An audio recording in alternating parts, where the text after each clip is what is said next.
और अंतर्राष्ट्रीय घटनाओं की एक पूरी सीरीज़ दे रखी है इसी चैनल पे, और आज हम इस पे बात कर लेंगे। यहाँ से आपको 2 से 3 क्वेश्चंस मिल जाने हैं आपके एग्जामिनेशन में, which is eligible for you. Okay, चलिए शुरू करते हैं।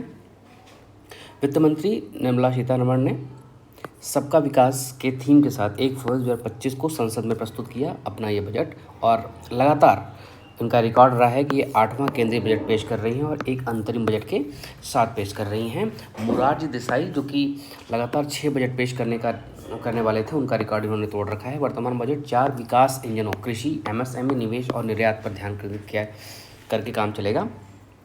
इसके साथ ही विकसित भारत के लक्ष्य को प्राप्त करने के लिए 6 व्यापक सिद्धांतों की परिकल्पना करी गई है। हम ज़्यादातर उन चीज़ों को लेकर चलेंगे जो कि आपके एग्ज़ाम के लिए इम्पॉर्टेंट है। आइए शुरू करते हैं कि 2025-26 में राजकोषीय घाटा फिस्कल डेफिसिट कुल कितना रहा है? 15,68,936 करोड़ रुपए इसका जो अनुमानित बजट है, और इसकी जीडीपी जो होने वाली है वो है 4.4%। सीधे क्वेश्चन जो पूछेगा आपसे वो पूछेगा राजकोषीय घाटा 25-26 का कितना है, तो दैट इज़ 15,68,936, ये ध्यान रखिएगा। ठीक है, नेक्स्ट आइए। राजकोषीय घाटा जीडीपी 4.9% तक रखने का लक्ष्य पिछले वर्ष के बजट में निर्धारित किया गया था। संशोधित आकलन में यह 4.8% अनुमानित करा गया है। ध्यान रखिएगा कि राजस्व घाटा प्लस पूंजीगत व्यय माइनस गैर ऋण से सृजित पूंजीगत प्राप्तियों को राजकोषीय घाटा कहा जाता है। आपको पता होगा, ये पूछा नहीं जाता। चलिए नेक्स्ट आइए। प्राथमिक घाटा जीडीपी का 0.8% अनुमानित किया गया है। पिछले वर्ष 24-25 में यह जीडीपी का 1.4% बजट अनुमानित था तथा संशोधित अनुमानों में यह जीडीपी का 1.3% रहा है। राजकोषीय घाटे में ब्याज भुगतान को घटाने पर प्राथमिक घाटा निकलता है। चलिए ये देखिए, उनका अपना जो तरीका है उन्होंने वो बता रखा है। ठीक है, नेक्स्ट आइए। जो हमें ज़्यादा इम्पॉर्टेंट है हम सिर्फ उसे ही कवर करेंगे क्योंकि हमारे पास समय बहुत कम है। नेक्स्ट आइए। 7 टैरिफ दरों को हटाने का प्रस्ताव किया गया है। यह 2023-24 के बजट में हटाई गई 7 टैरिफ दरों के अतिरिक्त है, यानी कि जो 23-24 में 7 टैरिफ दरें हटाई गई थी उससे अतिरिक्त और 7 टैरिफ दरों को हटाने के सुझाव हैं। इसके बाद शेष बची टैरिफ दरें शून्य दर से 8 रह जाएंगी। मोटे तौर पर प्रभावी शुल्क दायित्व बनाए रखने के लिए कुछ मदों जहां ऐसा दायित्व मामूली रूप से कम होगा को छोड़कर उपयुक्त कर लगाने का प्रस्ताव है। 1 से अधिक उपकर अथवा अधिभार न लगाने का प्रस्ताव है। उपकर में 22 टैरिफ लाइनों पर समाज कल्याण अधिभार से छूट दी जाएगी। अप्रत्यक्ष करों में 2600 करोड़ रुपए राजस्व का परित्याग किया जाएगा। 36 जीवन रक्षक औषधियों और दवाओं को बुनियादी सीमा शुल्क से पूरी तरीके से छूट। 6 जीवन रक्षक दवाएं 5% की रियायती सीमा शुल्क दवाओं में शामिल करी जाएंगी। ये निश्चित तौर पे एक गुड स्टेप होगा सरकार का। ठीक है, नेक्स्ट आइए। कोबाल्ट पाउडर और लिथियम आयन बैटरी के अवशिष्ट, लेड, जिंक और 12 अन्य महत्वपूर्ण खनिजों पर बुनियादी सीमा शुल्क में छूट दी जाएगी। देखिए यहाँ पर कर प्राप्तियों का रुझान दिया गया है। आपको सिर्फ इतना रखना है कि सकल कर राजस्व कितना है, 11.9 है, जबकि कितना पाना है प्लस मतलब कुल मिला के 12.0 बजट का अनुमान रखा गया। प्रत्यक्ष कर 6.9 है, इसे कितना करने का प्रयास किया गया है, मतलब हम नेक्स्ट कितना पाएंगे तो 7.1%। और प्रत्यक्ष कर 4.9 है और इसे स्थिर रखा गया है। नेक्स्ट आइए।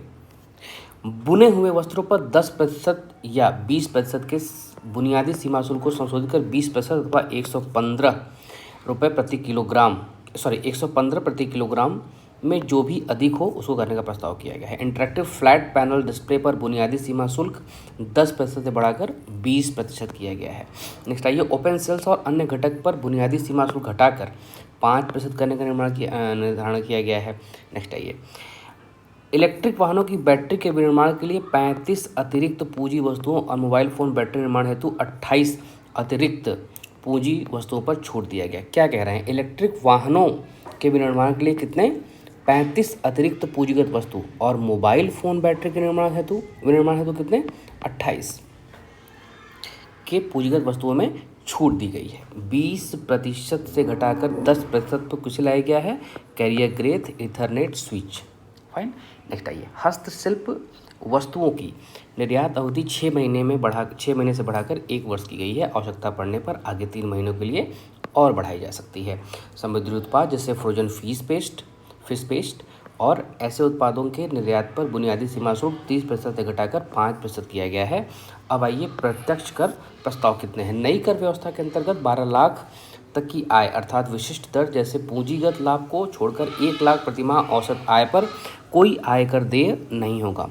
कुल 12 लाख रुपए तक की आय जो होगी उस पर कोई भी आयकर देय नहीं होगा, लेकिन विशिष्ट दर जैसे कि पूंजीगत लाभ को छोड़कर 1 लाख प्रतिमाह की औसत आय पर ही यह लागू होना है। वेतनभोगी करदाताओं के लिए यह सीमा 75,000 की मानक कटौती के कारण 12.75 लाख होगी। नई व्यवस्था से प्रत्यक्ष करों में लगभग 1 लाख करोड़ रुपए का परित्याग किया जाएगा। ठीक है, नेक्स्ट आइए।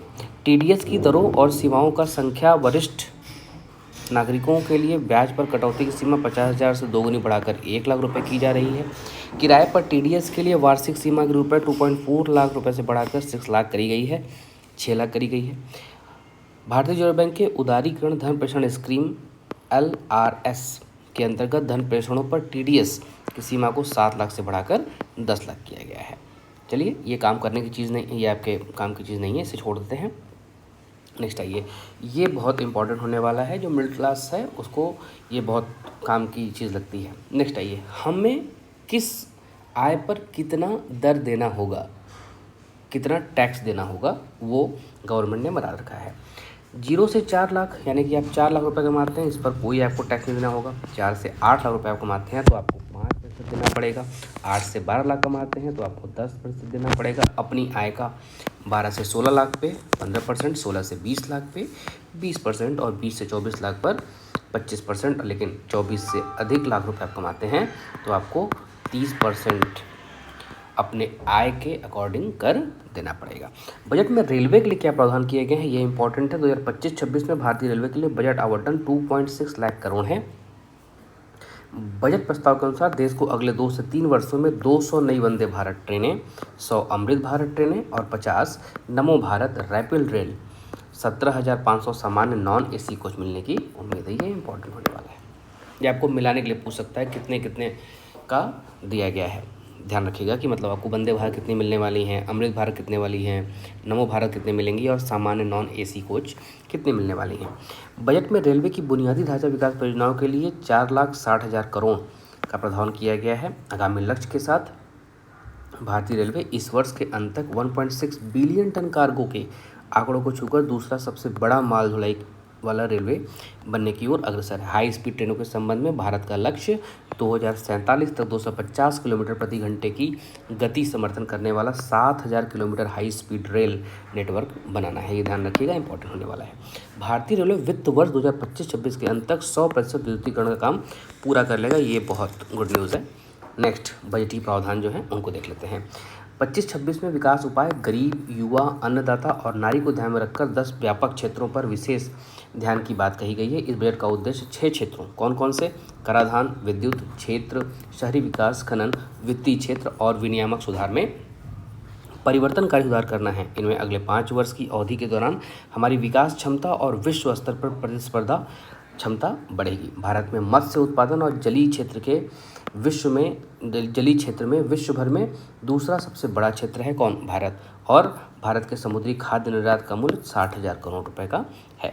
1.5 लाख ग्रामीण डाकघरों वाले ग्रामीण डाक को भारतीय डाक पेमेंट बैंक 2.4 लाख डाक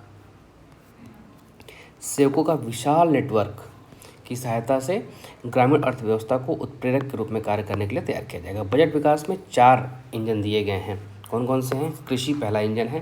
प्रधानमंत्री धन धान्य कृषि योजना बजट में प्रस्तावित इस योजना को राज्यों के सहयोग से शुरू किया जाएगा, जिसके साथ कम उत्पादन, मध्यम फसल तीव्रता और औसत से कम ऋण मापदंड वाले 100 जिलों को शामिल किया जाएगा। इस योजना का लक्ष्य संबंधित जिलों में सिंचाई सुविधाओं में सुधार करना, फसल विविधीकरण के माध्यम से उत्पादकता एवं कटाई के बाद भंडारण क्षमता को बढ़ाना तथा दीर्घकालिक और अल्पकालिक ऋण की उपलब्धता को सुविधाजनक बनाना है। इस योजना से 1.7 करोड़ किसानों को लाभ होगा। नेक्स्ट जो है वो क्या है? ग्रामीण समृद्धि और लचीलापन कार्यक्रम। इस व्यापक बहुक्षेत्रीय कार्यक्रम को राज्यों के साथ साझेदारी में शुरू किया जाएगा, जिसका उद्देश्य क्या होना है? कौशल, निवेश, प्रौद्योगिकी और ग्रामीण अर्थव्यवस्था को मजबूती प्रदान करने के लिए कृषि में रोजगार की समस्या को दूर करना है। इसका लक्ष्य ग्रामीण क्षेत्रों में पर्याप्त अवसर पैदा करना है, जिसमें ग्रामीण महिलाओं, युवा किसानों, ग्रामीण युवाओं, सीमांत और छोटे किसानों और भूमिहीन परिवारों पर ध्यान केंद्रित किया जाएगा। दलहन में आत्मनिर्भरता का अभियान क्या है?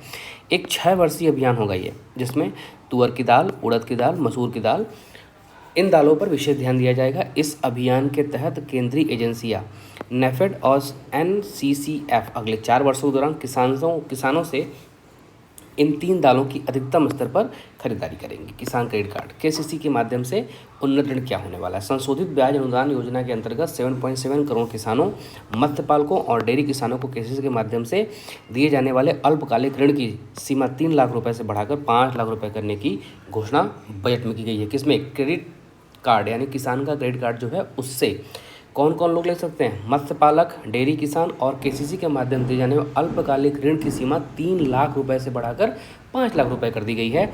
सब्जियों और फलों के लिए व्यापक कार्यक्रम क्या है?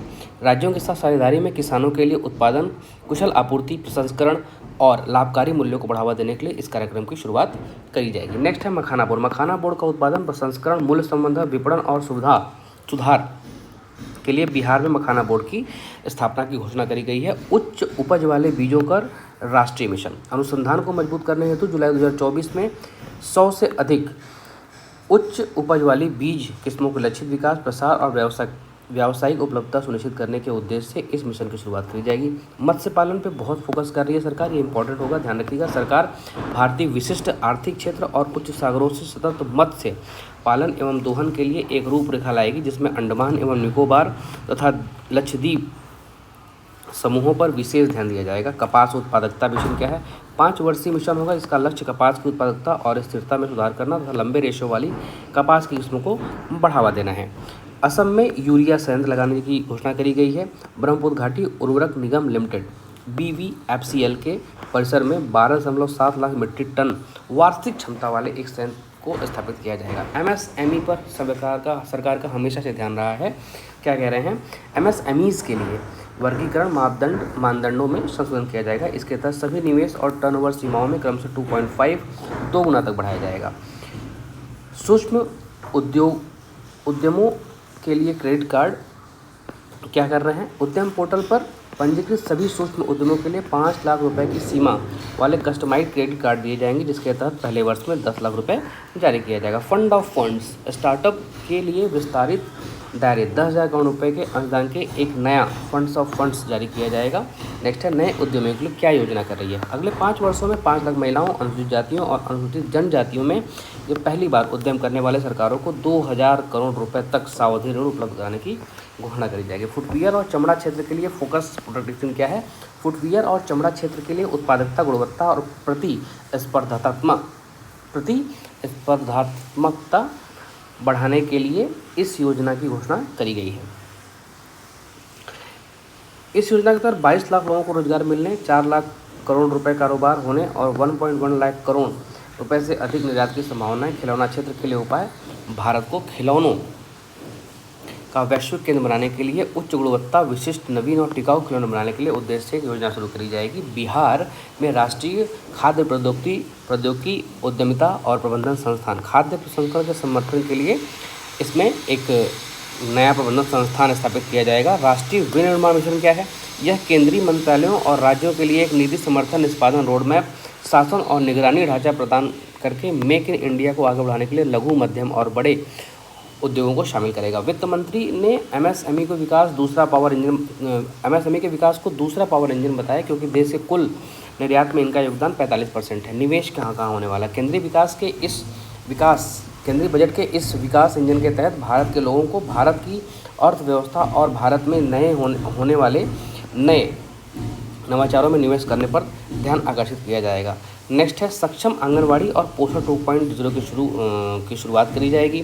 सरकारी स्कूलों में नवाचार को बढ़ावा देने के लिए अगले 5 वर्षों के दौरान 50,000 अटल टिंकरिंग लैब्स की स्थापना की जाएगी। भारत नेट परियोजना के तहत अंतर्गत ग्रामीण क्षेत्रों में सभी सरकारी माध्यमिक विद्यालयों और प्राथमिक स्वास्थ्य केंद्रों तक ब्रॉडबैंड कनेक्टिविटी प्रदान की जाएगी। स्कूल और उच्च शिक्षा के लिए भारतीय भाषाओं की पुस्तकें डिजिटल रूप में उपलब्ध कराने के लिए भारतीय भाषा पुस्तक योजना की घोषणा की गई है। युवाओं को कौशल विकास के लिए 5 राष्ट्रीय कौशल उत्कृष्टता केंद्र स्थापित किए जाएंगे।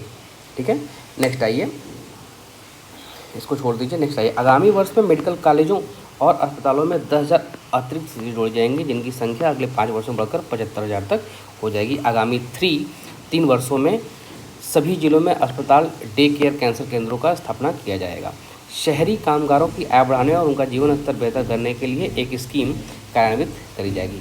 बैंकों से ऋण क्या है, किस माध्यम से मिलेगी? पीएम स्वनिधि योजना के माध्यम से 30,000 रुपये की सीमा के साथ यूपीआई से जुड़ के यह स्कीम काम करने वाली है।